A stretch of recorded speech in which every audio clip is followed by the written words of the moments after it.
Halo, ada berita bola apa hari ini?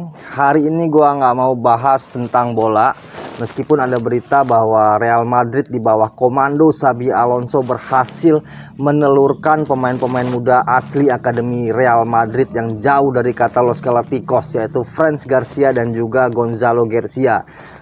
Yang keduanya berhasil mencetak gol masing-masing satu gol saat Real Madrid jumpa Borussia Dortmund di perempat final Piala Dunia Antar Klub 2025 yang main di Amerika Serikat. Oke, khusus Gonzalo Garcia, dia terus mencetak gol demi gol, sudah 4 gol sekarang ini dan 1 assist sepanjang grup stage maupun sampai perempat final. Dan yang gak kalah penting juga, Kylian Mbappe yang baru sembuh dari sakit yang baru dimainkan oleh Xabi Alonso juga sudah mencetak 1 gol di pertandingan melawan Borussia Dortmund.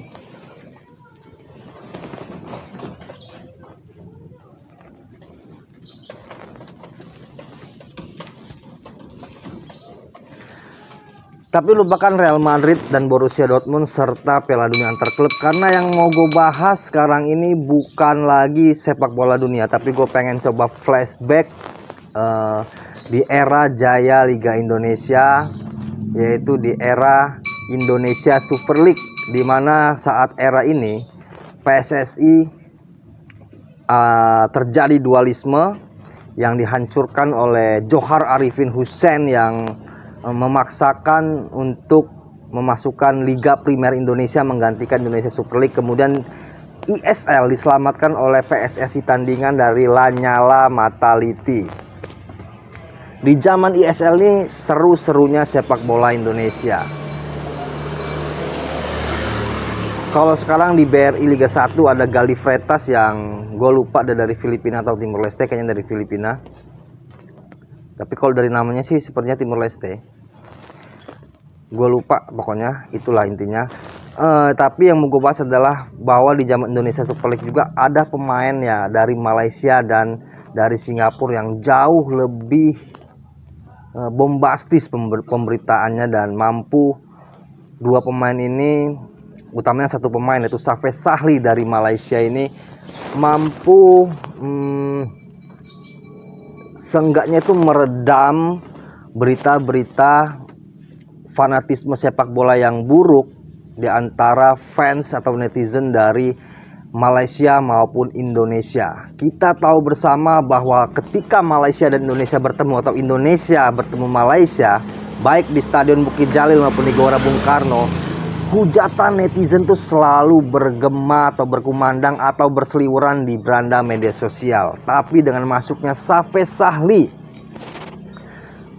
semua redam.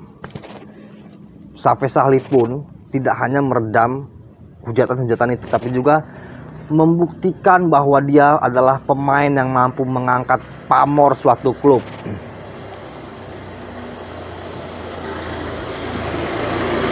Selain itu ada lagi pemain Singapura, yaitu Noh Alam Syah, yang membuat permainan dari Arema ini kolektif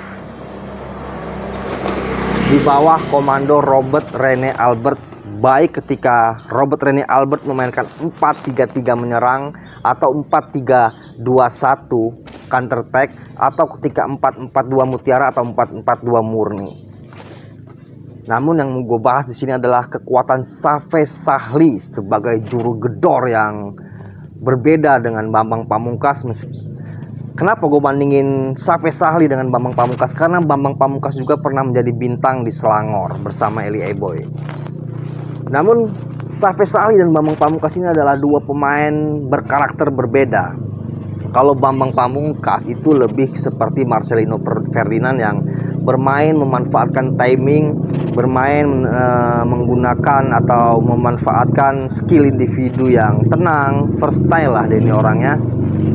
Tapi Bambang Pamungkas memiliki kelebihan, bisa juga bermain sebagai second striker ataupun attacking midfielder. Tapi kalau Safes Sahli, dia adalah striker murni, meskipun tinggi tubuhnya hanya 170-an sama seperti Bambang Pamungkas, namun memang dari segi body balance Safes Sahli lebih unggul.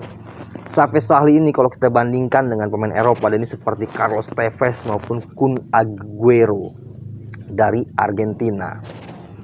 pemain-pemain yang memang Argentina ini memiliki gudangnya pemain-pemain yang kecil, tidak terlalu tinggi namun gempal. Dan kalau lebih era majunya, kita melihat Safes-Sahli ini seperti Diego Costa bersama Jose Mourinho yang gila di Premier League pada periode kedua Jose Mourinho di Chelsea. Safes-Sahli memiliki body balance di atas rata-rata pemain atau striker dari ASEAN, bahkan mengalahkan striker-striker dari Thailand menurut gua. Dia ini bukan pemain yang pas untuk bermain dengan sistem. Dia ini lebih kepada pemain yang melakukan kebebasan di lini serang dari suatu tim, seperti saat di Pelita Jaya. Sulit back untuk menghentikannya. Apalagi kita tahu dulu Pelita Jaya merekrut juga Greg Nyukolo sebagai penyuplai bola dari sayap. Safes-Sahli berhasil mencatatkan namanya di daftar top scorer Indonesia Super League yang saat itu ada nama Bambang Pamungkas dari striker lokalnya. Ada Christian Gonzalez, pemain naturalisasi barunya. Dan Safes-Sahli adalah striker yang menghancurkan mimpi sepak bola Indonesia di Piala AFF 2010. Bayangin, di tahun 2010 itu Indonesia sedang bagus-bagusnya. Dilatih oleh Alfred Riedel dengan 4-4-2 murninya. Kita memiliki dua center back bagus, yaitu Maman Abdurrahman dan Hamka Hamzah dengan super subnya Nova Arianto. Kita punya dua wingback yang sangat proporsional, yaitu Zulkifli Syukur dan M. Nasuha. Kita punya winger menyerang, yaitu Zulkifli Syukur M. Ridwan di kanan dan Okto Maniani di kiri. Dan kita punya central midfielder yang sangat seimbang, yaitu Firman Utina dan Ahmad Bustomi. Kita juga punya striker naturalisasi, striker murni Christian Gonzalez, dan second striker Irfan Bahdim. Tapi Safes-Sahli menghancurkan mimpi timnas Indonesia di final Piala AFF 2010. Dulu pelatih dari Malaysia itu adalah Raja Gopal. Pelatih yang juga gue suka karena ketenangannya, karena keberaniannya, dan juga karismanya di pinggir lapangan. Malaysia mampu menghancurkan mimpi Indonesia, tapi juga Malaysia mengirimkan pemainnya untuk Pelita Jaya, menunjukkan bahwa pada saat itu Malaysia memiliki atau berhasil mencetak generasinya untuk diperlihatkan di Indonesia. Dan Safes-Sahli ketika bermain di Pelita Jaya melupakan fanatisme luar biasa antara Indonesia dan Malaysia atau Malaysia dan Indonesia. Ini membuktikan bahwa seorang pemain bagus, pemain top, meskipun dari dua negara yang saling bersitegang, namun karena kehebatannya, karena karismanya di dalam lapangan, karena kekuatannya, karena motivasinya, karena catatan sejarahnya, maka pemain ini mampu membungkam catatan-catatan buruk, membungkam jejak-jejak buruk antara kedua belah pihak yang saling bersitegang. Inilah sepak bola. Terima kasih Safes-Sahli dan Malaysia tentunya yang telah mengizinkan Safes-Sahli bermain di Pelita Jaya di zaman Indonesia Super League.